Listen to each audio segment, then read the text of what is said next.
Sementara itu, pemirsa, Satuan Reserse Polres Bitung menangkap 3 pelaku penyalahgunaan BBM bersubsidi. Dari tangan tersangka, polisi menyita 3 mobil serta ratusan liter BBM.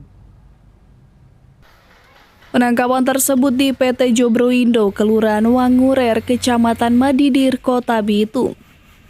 Hal ini dibenarkan Kasat Reskrim AKP Marcelus Yugo Amboro dalam press conference yang digelar di kantor Polres Bitung.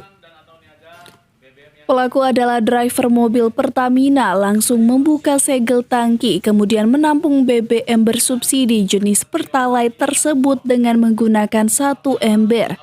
Selanjutnya dituang ke dalam 7 galon berukuran 25 liter. Sebanyak 7 galon yang telah terisi penuh dipindahkan ke dalam mobil Brio yang telah dipersiapkan sebelumnya. Perkaranya sama, terkait penyalahgunaan pengangkutan dan atau niaga BBM yang disubsidi oleh pemerintah.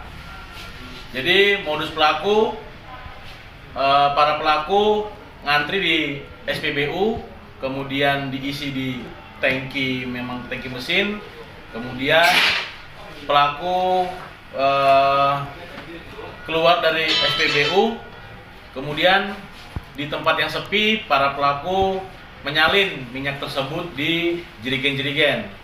Ia juga menjelaskan modus pelaku adalah dengan menjual kembali BBM subsidi tersebut untuk mendapatkan keuntungan. Sejumlah barang bukti pun turut diamankan petugas, dan atas perbuatannya pelaku terancam pidana penjara 6 tahun dan denda 60 miliar. Dari Bitung, Tim Liputan Kawanwa TV melaporkan.